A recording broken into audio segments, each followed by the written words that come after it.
Good afternoon, Cleveland, Miami alumni, and those alumni joining us from around the country. Welcome to our third part of our financial wellness series. This is a, excuse me, this is a breakout of our Redbrick Leadership Series.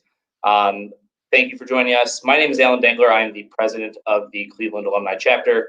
Today, our guest is Andrew Somich. Andrew is founder, CEO, and president of Somich & Associates, a full-service CPA firm located right here in Northeast Ohio.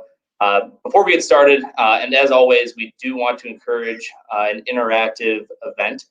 So Emily will post, our producer will post the link to the chat box to ask questions, and we can ask those questions throughout the presentation. Now to introduce our guest. As a firm, Andrew Somich and Somich & Associates focuses on working with family-owned businesses to achieve their goals by providing bookkeeping, CFO services, and implementing strategic tax plans to minimize their tax liability.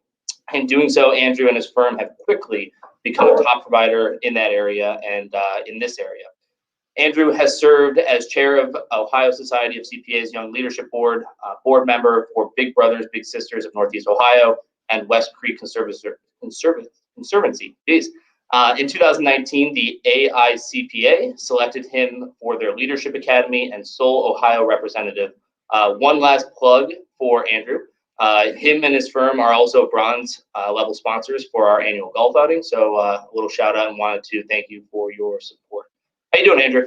Good. Yeah, thanks for the introduction. Yeah. Appreciate it. So yeah, this is a great opportunity for us to speak, give back to Miami, which is very dear to my heart, and had some great experiences there. If it wasn't for Miami, I probably wouldn't be at the same position I'm at now, and especially with this whole COVID scenario, we as CPAs, there's a huge role that we're able to provide and really being that trusted business partner and advisor. So happy to give some insights that we're seeing in the marketplace and hopefully some tips that we can address any questions as well. Yeah, perfect. I was gonna say, I'll let you kind of kick it off, and I have some questions of my own. I'll interject as we go. Great. Yeah, so this is part of the financial wellness, and we're going to go a little bit more into some of the COVID issues that we're seeing in the business market and for individual households. So if we want to go to the next slide, we can kind of talk a little bit more about the agenda. There is quite a bit of new government loans that are available and various stimulus packages that were passed, and we just want to make sure everybody has the most up-to-date information. There's obviously new tax laws every single year, it seems like, so we want to make sure we understand what's new for 2020 and obviously beyond. And then obviously open up for Q&A. Usually when I present, I like to have it a little bit more interactive. Now we're doing everything remotely. It's very important that we address all your questions and try to keep it light, more conversational based, accounting and taxes dry as is, and we try to spice it up a little bit for you. Yeah, absolutely. Good. Yeah, and more of an overview for the COVID impact. For what we're seeing in the market research is how businesses are being impacted, and the virtual working is a huge component that we're facing with COVID. Some businesses had to shut down their business operations if they're working downtown or some of the bigger corporations, and we see 20 to 30% of business owners asking their employees to work from home. So that's going to be a shift in model. Some businesses are shrinking their office size and trying to make sure that their employees are safe and that they can continue to operate. Every business, no matter what industry you're in, is impacted by COVID in one shape or another.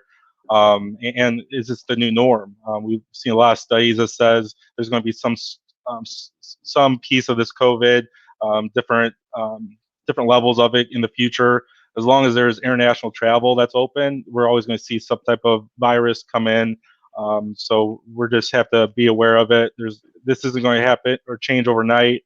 I think nobody planned for this or had the foresight to see that this was going to happen back in February, March of 2019. And obviously, individual households have been impacted. We're seeing a lot of times where adult parents are taking care of their elderly parents instead of having their parents going to a nursing home.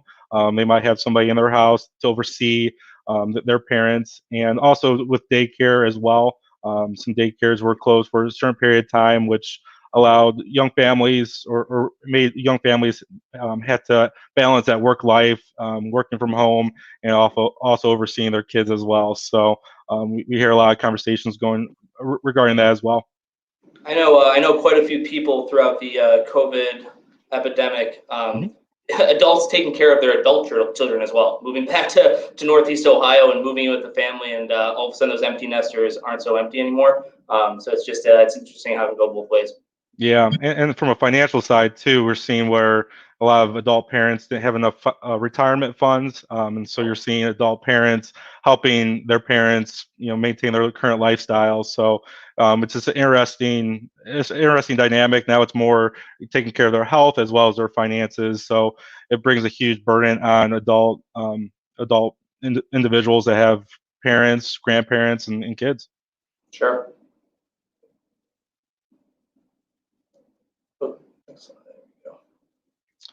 Some lessons learned. I think we've learned a lot during this pandemic, and one of the biggest things was working virtually. And you can't plan it; it's a muscle, so it's always has to be adapted and worked.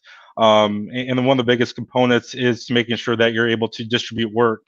Working remotely, there's some benefits and drawbacks, and we always have to mitigate the risk of working remotely and seeing the rewards. But definitely delegating work. We see that from an accounting standpoint. We allow our employees to work from home, but it's a little bit more of a challenge making sure everybody has enough work and various information is passed on working remotely versus working inside a big office. And it's very important when you have people working remotely, you have clear boundaries. There's a lot of flexibility in working from home. You might see kids running through the background on Zoom calls, which is a nice component to making it more personable. But definitely there is a lot more flexibility and there has to be boundaries. It's important that your HR department has a good game plan and a good policy in place that helps making sure that everybody knows what they're supposed to be doing at what point in time. Collaboration tools, this is a huge switch or change that a lot of businesses are adapting to. There's a lot of different collaboration apps and tools. I think Google is a great resource for small businesses. You're able to work on Word documents, PowerPoint presentations at real-time speed and work collaboratively. And communication is always the most important thing, and it's probably more important than ever, is to making sure that you communicate properly with your team, your employees. If you're a business owner or if you're an internal employee, definitely making sure you have good communication both ways. Yeah, Andrew, a couple questions just on my side. Tax implications of on an employee and an employer if the employee is working in a different state than they did when they first started. And I've gotten these questions from my clients. I live in Chicago. I moved back to Ohio because of COVID, but my employer still sits in Chicago. Do I file in both states? What have you seen from that standpoint? Yeah. So there is rules regarding payroll that need to be followed. We see the bigger corporations, they do a really good job of that, but some of the smaller mom and pop shops or family-owned businesses, they're struggling to make sure that their HR department properly records where the employee works. So you have to withhold state, and in Ohio, we have local taxes as well. You have to hold taxes or withhold them based off of where you actually work. So if you're used to working in downtown or Chicago, you have to pay taxes at the locations that you actually work. If you spend more than a certain amount of days in that state or in that city, you have to withhold taxes there. So we have seen bigger businesses adapt to it. But if, say, you work downtown Cleveland, since we're part of the Cleveland Alumni Chapter, and now you're working in a township at your house, then you would not have to have your employer withhold taxes based off of where you are starting to work, which is your home office. We have a lot of clients that have vacation homes, and they took their whole family and lived at a beach house or on the lake for a extended period of time. Their employer or them as employee would have to make sure they communicate that with HR and making sure that they have proper withholding in place there. And I think there is a rule too, especially with Ohio, that if somehow your employer missed that or HR didn't have fully compliance, we could file that on the 2020 return. We would have to show and prove that you worked in what location for how many days throughout the year. So it's a little bit more compliance, but we were able to do this in the past as well.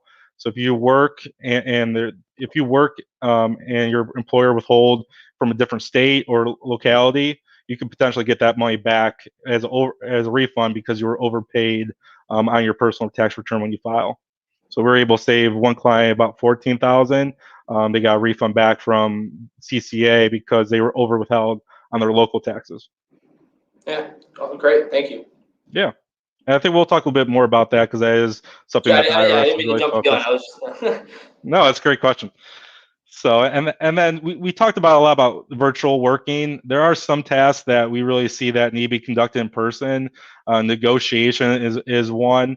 We have such thing as buying vehicles. I think they've made it over the last couple of years. You can buy that all virtually now, but there's some things in the business meeting where you're negotiating a new business deal.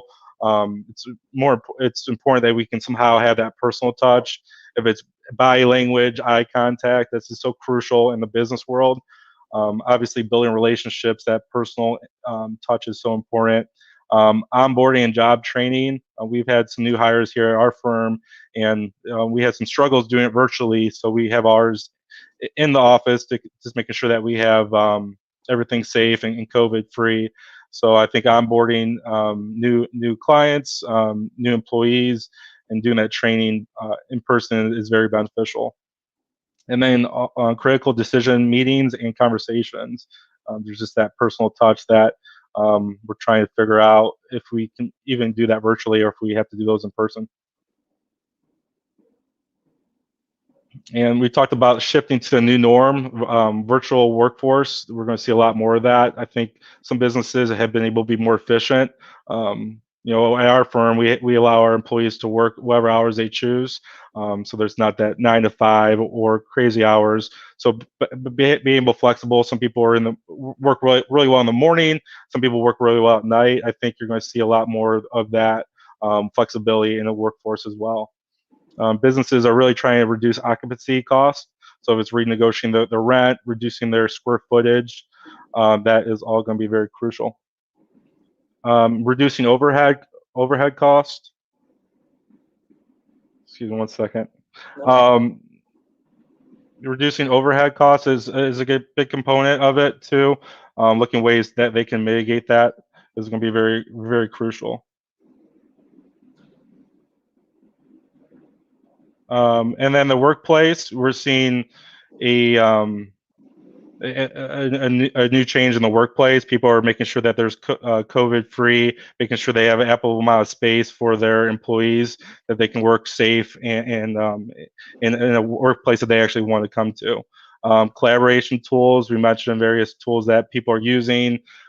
There's various technologies that you're going to see a lot more businesses invest in collaborating tools for their business. And I think one of the most important thing is really identifying your vision, your why, the culture and values. Businesses, we work with a lot of businesses, second, third, and fourth generation, and their vision has changed over all those period times when their great grandfather or grandfather started the business. So really looking at the business, what makes you so much different from your competitors, why are you the best place to work for your employees, and really setting that out for your business. So we're really making sure that our clients understand some of those things, and sometimes that get missed in the shuffle of just day-to-day operations. But a business that understands themselves, we see those are the ones that are most successful and have been doing very well through this pandemic. Andrew, when you look at small businesses, mom and pops, your kind of typical clientele. You talk about what they're trying to do: reduce occupancy costs, reduce overhead costs. What are some things that are costs you see rising, and then what kind of other risks are you finding your clients are susceptible to? Yeah, we work with a lot of the small business market. Some of the things that they're spending a lot of money on, it was definitely this PPP, making sure that their office or workstations are COVID-free, I want to say, and just making sure that they have all the various protocols. Some people we have worked with a lot of restaurants, and they're having more clean crews come in every day, every couple hours, to making sure that their facility is up to code. So you're definitely seeing more costs go into that sector. Some businesses have put a lot more into advertising. We have a lot of businesses that were used to the door-to-door sales, and during this whole pandemic, their employees were unable to do that. So putting more money into social media, having various websites up to date, making sure they have a good online presence. We're seeing small businesses put more resources into that. And then we have seen them really try to reduce their overhead costs. We'll talk a little bit more about that, but the difference between fixed costs and variable costs, a lot of our businesses are trying to maintain their current level of employee, but sometimes they're looking at where they might be paying somebody that they could outsource to do it more cheaper or more efficient. So we have conversations with that with our clients, trying to be that outsourced CFO for them. And those are some of the things that we've been seeing lately. Yeah. Thank you. Yeah. And this is probably one of the main things that I want to talk about is the various government assistance programs that's available. Back in March, April of 2019 or 2020, they did come out with the EIDL, which is an economic injury disaster loan. That came out, and businesses were able to get an interest loan at 3.75 up to $500,000, and that they recently changed that to 150. But this is a loan that would have to be paid back over 30 years. There's no prepayment penalty, and the SBA did close that off, but they reopened it not too long ago. So if you missed out on the first go around, there's opportunities to obtain a loan from the SBA. These loans are relatively easy to obtain, but there is strict guidelines on that we have helped our clients understand and apply for. A part of that as well, there is a emergency disaster grant, and there's some new information that came out recently on that, which gave small businesses up to $10,000, and that's based of $1,000 per employee. So if you have more employees than you did when the pandemic happened, you can get up to that $10,000. So that is something that we have looked at for our clients as well. And then everybody has heard about the PPP. A lot of rumors came out when that first opened up, and we have the information that is most prevalent. And so they did shut down the PPP, but now it's back open. They recently came out with PPP2 in late December. So businesses that did not get the first PPP1, they're still able to obtain the first loan and the second one. And the second one that came available was available for people that obtained the first PPP and used or earmarked the funds for the correct purposes. So if you use all those funds up, you need the PPP2 again. You could apply for that. There is one biggest stipulations that we've seen is making sure that you have less than 300 employees, and also you have to show proof that your gross receipts is reduced by 25% from one quarter to the other quarter. And you can also look at from 2019 to 2020, if we show a reduction of gross receipts, we could qualify for that. What they'll do, the easiest route to go is you'll be able to get the same amount of a loan that you did for the first go around. So we would basically use the same application, but just update and show proof that our gross receipts did decrease. So there's some stipulations. If your payroll increased during the pandemic, might be able to get even more. But a lot of businesses we've seen, their payroll did decrease during the pandemic because they were trying to cut costs and mitigate some of the risks that they had. At the state level, we have clients all across the country, and there's various state business grants that are available. So I would make sure you talk to your CPA or make sure you do some research and see if those grants are available. Ohio in particular, there was a $10,000 grant that came available. So a lot of businesses were applying for that as well. And then there's the state and local county, they're doing some government grants as well.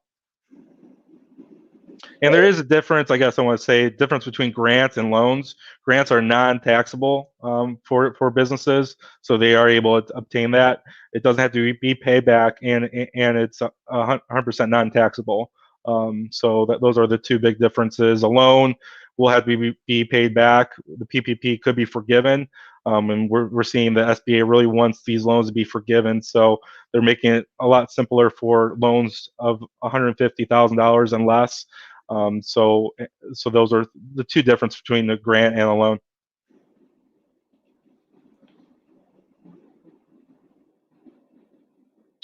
Some impacts on financials.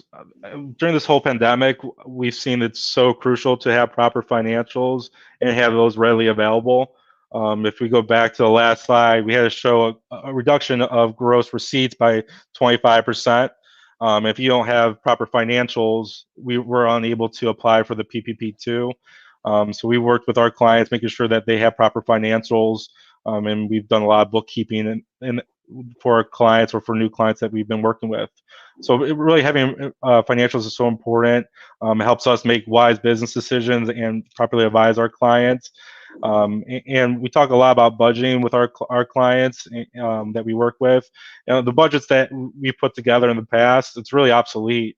During this pandemic, the outlook of businesses have totally changed, and we need to make sure we have proper budgeting and forecasting in place for that. Investments. So businesses, as you mentioned or had a question on, the technology. Businesses are investing more and more than they ever have with various technology to making sure that their employees are able to work efficiently remotely.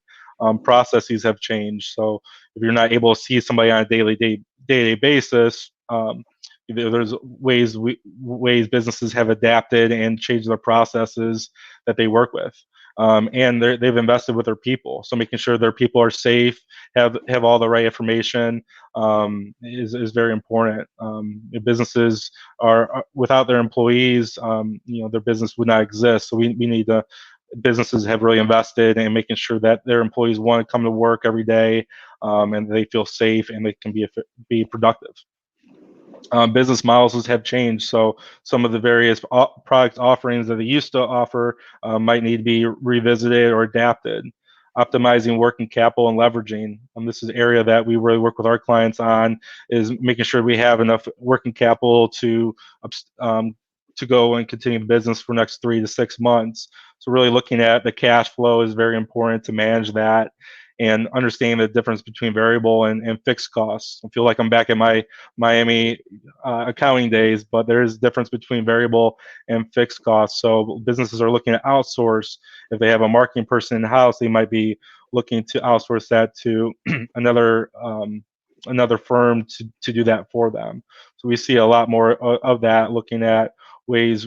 Fixed costs is exactly what each month what you're going to pay for, say, software or for your employees if they're on salary. Variable is more project based, and we can determine how much we have allocated to spend on various variable costs throughout the year or the month.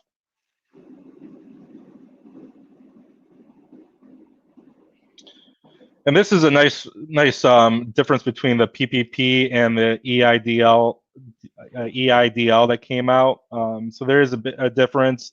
I think this is a good talking point. The EIDL is a loan that would have to be paid back over 30 years, where the PPP it'll be forgiven if you use it for the intended purpose.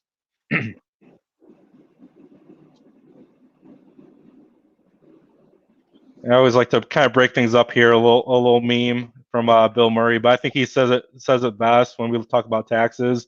The best way to teach your kids about taxes is by eating 30% of their ice cream. Taxes is inevitable. So at a young age, we understand that we have to pay something to the government. If it's taking ice cream or something like that, I think Bill Murray kind of hit it on the head. What we really do is try to mitigate tax liability, and there's some advanced planning that we do for our clients. And with the tax rates, there's a lot of uncertainty with that. So if we can be proactive in understanding how we can mitigate some of that tax liability, that's substantial amount that businesses are able to save, reinvest that into their business, or help accelerate their retirement goals. Was Bill Murray your inspiration to become an accountant? Inspiration to be a golfer, I think. Good old Caddyshack days. But yeah, I mean, we like to kind of break it up here a little bit before we dive into some of the tax law changes for 2019 and 2020. There was one of the biggest tax reforms in 2019. So you probably saw in your 2019 return a big change in your tax refund or or your overall tax liability. Some of the things that change, and these are things that are in effect for 2020 as well, as you go about as we get into tax season. There was a change in tax rates, so the tax rates actually decreased in 2019 and 2020. I still believe that they're too high, but they did decrease for 2020. They tried to simplify tax returns on the personal level. They made the standard deduction a little bit higher, so people were able to take the standard deduction versus taking an itemized deduction. There was a cap on state, local, and real estate taxes. So we have a lot of clients that pay a substantial amount in real estate taxes. That's limited to $10,000 for a household. So that's a huge difference. There are business people with this tax reform. We're winners and losers, of course, with any reform, tax reform. So some of the people that had higher itemized deductions definitely saw a negative effect on that. There was an increase in child tax credit. Went from 1,000 to 2,000. So for each child that you have, you could get additional $1,000 refund due to this tax law changes. Some changes to the child independent care credit, and then on the retirement planning side, the RMD age increased to 72. So this has some outlook for some of the people that were looking to retire. If we can keep some of the funds in the retirement, let that grow. It was a substantial amount that we've seen from their overall financial standpoint. If they have enough cash or enough funds to live off of, and not having to tap into the retirement account.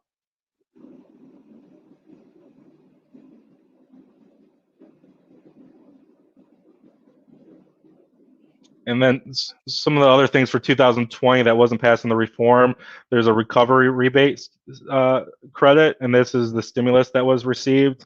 And we're working on 2020 tax prep. And one of the things that you'll need to make sure you provide your CPA is making sure you tell them the stimulus that you received. If you did not, there's an opportunity to get that with your 2020 return.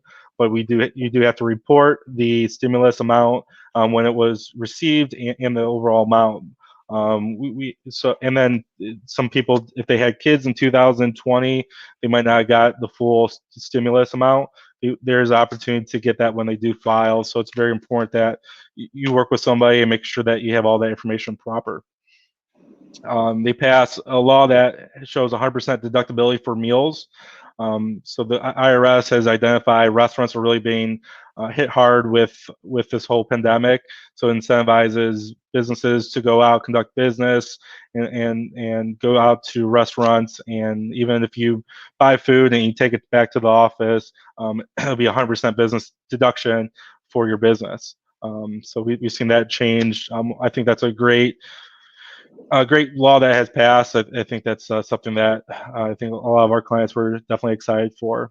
It explains why they're feeding us more here at Cerity Partners. Makes sense. What's that? It explains why they're feeding us more here at Cerity Partners. Yeah, everybody likes food, so it's a good way you put the team together. And then they did decrease the mileage reimbursement. It went down 0.5%. Not much change there, but they do change that every year for inflation purposes or the changes with the overall gas prices. And we talked a little bit about the municipal tax refund for overpayment. So that's really where if you work in an area that you used to go to office every day and now you're going to a different location, there is opportunity to get some of that refunded back on your personal return when you do file. 2021 to watch. Our firm, we really take that stance not to dive too much into rumors and different thought process or proposed tax law changes. But some of the things that we have seen is there has to be some type of change for people that are working from home. They eliminated the home office deduction for individuals in 2019, and so that might be coming back. So we're taking a close look at that when that does come about, because I think there is additional cost for you as an employee to work from home. If it's paying for utilities, your cell phone, internet, those are things that a lot of employers are not passing or passing on to their employees that should be reimbursed. So you might see where your company might be reimbursing you for that, which is always the ideal situation. There's talk about increasing in capital gain tax rates. Right now, short-term gain tax rates is at all-time low, and so there is some talks about increasing that tax rate for short-term or long-term. And then we talked a lot about lifetime family wealth, and there could be a decrease in the lifetime gifting exemption. So there could be some estate tax changes that we're keeping a close eye on. And this just gives us a good opportunity to plan properly and making sure that we understand all the different scenarios that could drastically impact your overall household. And I guess one of the other things too is with the PPP2 that I forgot to mention. Typically, you get 2.5 times your monthly payroll cost, and for restaurants and anybody that's involved in that space, it's 3.5% of your monthly payroll costs. So they are doing some things, the government, to help these restaurants that were forced to close. In Ohio, they had a 10 p.m. curfew, 11 p.m. curfew. So those are things that businesses have definitely impacted their business. One of the success stories that we've had is we had a restaurant that we worked with, and they were starting to have their drinks. They make all these specialty drinks, and you're actually able to sell those and have them for pickup versus just consume them in their restaurant. So they were able to jump on that, and they saw an increase in their revenue in that sector, and they were able to minimize their overall overhead. So that some of these restaurants that we're working with are trying to be very creative, since they have a shorter window of time to operate their business. They're trying to be creative and really incentivize people to keep doing business with them. And during this pandemic, the businesses that we worked with that have seen a lot of success, we've seen horror stories and some of the best motivational success stories for our clients. Just making sure that they have the right team of advisors. We've really taken the approach from a CPA firm is to really do a lot of consultation, tax return preparation. That's one component of it, but there's just so much that we're able to do for our businesses, really being that trusted partner and helping them through the PPP. So we talked to over 320 different businesses during the pandemic, helping them with the PPP loans, the SBA disaster loans, really making sure that they have all the resources and available funds for their business to properly operate and make wise business decisions. A lot of people they're trying to decide if they have to lay off an employee, and by them being able to get a PPP loan, that has helped them maintain their current staff. And these are just tough conversations to have, and a lot of business owners, they don't know necessarily where to turn. And being a business owner, sometimes it might be lonely at the top, at their position. And so it's good that we're able to kind of bounce various ideas off of them. And so having the team is very important. CPA, financial advisors is so crucial for a business. Attorneys, insurance agents, and I would even say banking relationships. We had to utilize banking relationships for the PPP loans, and that was just so crucial that we have a team of banks that we recommend and use. So it's really important that our clients have a good relationship with their bankers, making sure that they maybe communicate more on a regular basis with them, now and into the future. Yeah, and then what some banks they did close the PPP, or they paused it, but there is other institutions that are lending out for these PPP loans. So we would definitely, if you had issues with the first go around with the PPP, there is other alternatives, and making sure that you have the right information. We had one client that we looked at, and they tried filing it themselves, and they were able to they fill out the form incorrectly, and they could have missed out on 75,000 additional PPP fund. So we were able to, before they filed, make sure that they got the most amount that they were eligible for, and really that helped their business drastically. Yeah. Wow. I mean, it's crazy to think. I mean, I'm not being an accountant and getting into the numbers itself, especially on the business side of things. Because I was thinking, you hear the different sides of it, and the Sure. last place I want to go is a political discussion. But is it enough? Are the resources available sufficient? And on a service level, what are your thoughts on that? Are you seeing the results of quick action in helping business owners? They pass a lot of funds very quickly. With the Trump administration, now the Biden administration, they are trying to do everything that they can. My concern is where is all this money coming from? So my concern as a CPA is, are we going to have higher tax rates, in the future? So businesses that didn't need the PPP fund or SBA loan, they said, we don't need it. We're going to stay strong. And there's businesses that need it more than we do. That they might have to pay higher taxes in the future. So people are going to be penalized or somehow impacted by this whole PPP and COVID situation in one way or the other. So, we're telling businesses to apply for it, get it, and we can always pay that back. But we just know that businesses do need this, and it's definitely helped businesses make sure that they could use more these funds for better ways to protect their employees, the PPE materials, the costs associated with that. These are all expenses that they can offset the funds from.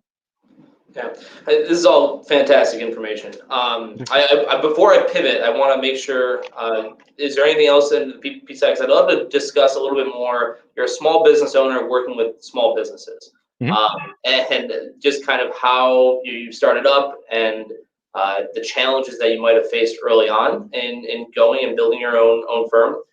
Would you mind sharing some of those experiences? Sure. Yeah. I mean, so I went to Miami. We have family business that was 3 generations, so that's very dear to my heart. Unfortunately, it collapsed during the recession when I was in college, and my goal was to go to college, take over the family business. My grandfather said, "There's no way, we can't afford you." Those type of conversations. But my best memories growing up were working with a family business. We spend Sundays together, talking about business, having dinner. And those are some of the visions that I had in my future. Unfortunately, during the recession, it collapsed, and what happened was they had a loan on the books that their top manufacturing client that they had, it collapsed. So you see different, for business perspective, they don't know where the down pits are. They had a very successful business, but they had too much leverage into one area, and they had a different segment that they could focus on to be more profitable, had better margins, but they put all their eggs in a different basket. And when I was going through college, I chose accounting because I truly believe this is a language of business. We talked to our clients on so many different avenues. I think that their team advisors at that point in time could have done something, be more proactive, be more forward thinking, that could really help our family business avoid the pitfalls and some of the things that were caused by that. So my goal is to start my own firm. I worked with billion-dollar gross revenue clients and some startups. And my passion is really working in the family-owned business dynamic and really understanding some of the things that they're going through on a daily basis, and having business strategy ideas and having a truly impact on them. So a lot of businesses, bigger businesses, they might have a full-time CFO, a full accounting department. We're working in a segment where they don't have somebody designated to that role, or they might have a family member fulfilling those needs, but there's something more that they're looking for, and we can certainly help them in that area. Yeah, we can tie in an outside question here. When you were going through the thought process of starting your own business, what was the best resource for you to start your own business? The best resource? That's a good question. I really believe in mastermind groups, and we're part of one of the biggest accounting organizations and very innovative. So I really relied and invested a lot of capital into getting as much information as I could. And it's always, in our industry, there's always something to learn. But just having, I think from my standpoint, understanding business in general. I got my MBA from Cleveland State as well. And just understanding marketing aspects. We as a CPA firm, we do a lot more than just the tax prep. We do marketing, strategy, development as well. So there's just a lot of things that I think understanding business is so important. And I really believe accounting, the education I got in Miami, made me well-rounded. We're up to over 10 employees now, and we're definitely growing and understanding the risks that involve too.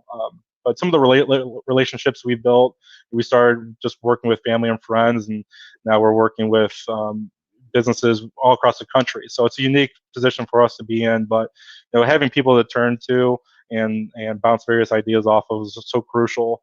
As I said, sometimes being a business owner, you don't know where to turn, and you're working more hours than anybody else, it seems. But just knowing that there's other people going through the same struggles you are, and definitely during this pandemic, some of the clients that we're working with, they're working around the clock all the time, trying to find ways to grow their business. Yeah. We had a question come in. We'll go back into the meat of the presentation. Any new loans available for new businesses or startups? Yeah, so for new businesses, a lot of these things had to be established before February of 2020. And there hasn't been much available because they wanted to say your business was started before COVID hit. So a lot of the things is you were impacted by COVID. So businesses that started right during the middle of the pandemic, they're not receiving these funds.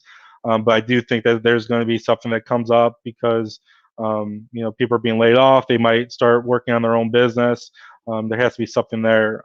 So there's nothing quite, probably not the answer you want to hear, but nothing quite yet for businesses that were started, say, this past month or during the pandemic. Now, I was thinking more along the lines of the startup. We talked about the resources. Where do you see people go wrong when starting their own business? Do they underestimate certain elements of it, the startup costs or the hard work that it does take to start up? Yeah, I think that they rely on themselves when they start their own business. I think the first thing you do is that you identify a good team that can work with you and really build your business, and taking those investments. The most successful ones I've seen have a good attorney in place, a CPA, financial advisor. And a lot of business owners, they're good at something that they're passionate about. So kind of make sure that they spend their energy growing their business, making sure they produce the best product, make sure they know how to sell. Those are very crucial things. I think sales training is very crucial for everybody. We do that in our firm. Everybody that you talk to, everybody is selling or can really relate to these sales tactics. So just understanding that from an overall big picture standpoint.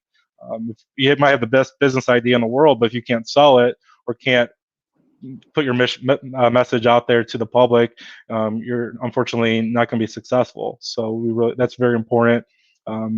Making sure they have various advertising dollars allocated to the right purpose. But having the right team strategist in place is very crucial.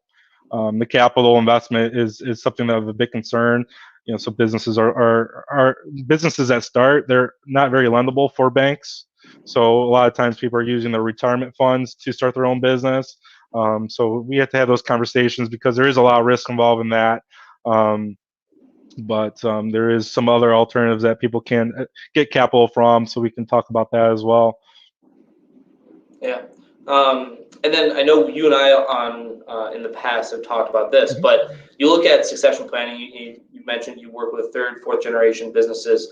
How do you coach if they're working on a transition plan and they're anxious about maybe the next generation coming up?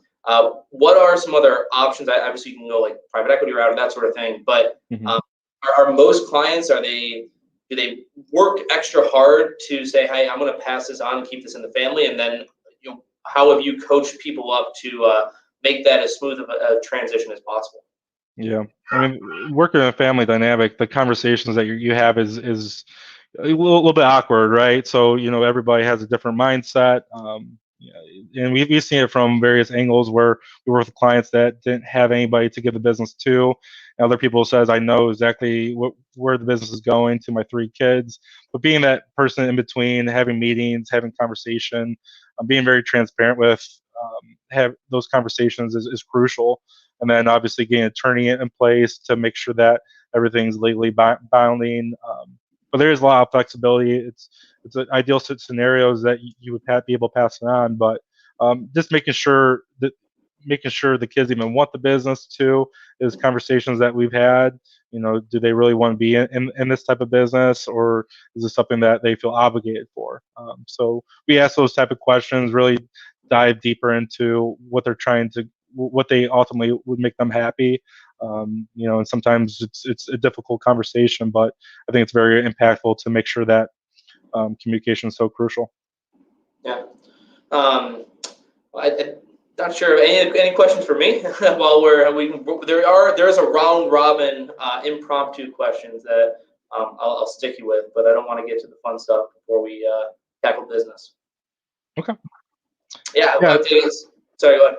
Yeah, I think that was kind of cover everything. I want to do more big picture, and then we could dive more into the weeds. My contact information is on the last slide too.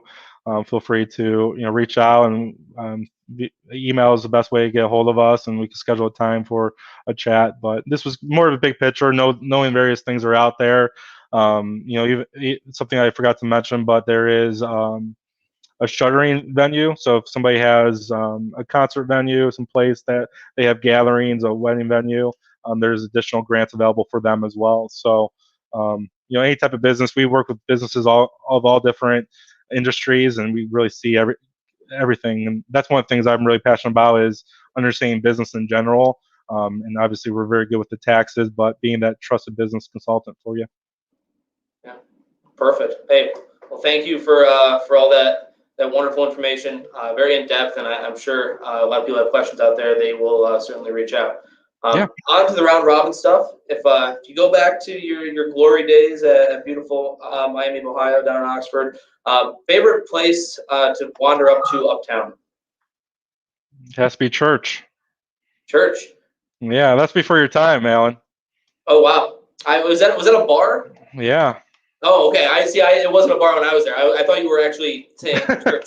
Oh yeah. That's after. No, the Church Street. It was a local favorite bar. I was in fraternity down there, and it was a nice little gathering place. Pachinko's was another one. Besides the library, right? Studying for my county exams. But yeah, it was a great experience at Miami. There's just so much to do down there, the arts and sports. So whatever you wanted, I'm sure everybody has fond memories of that university. Oh yeah. Favorite restaurant in Cleveland?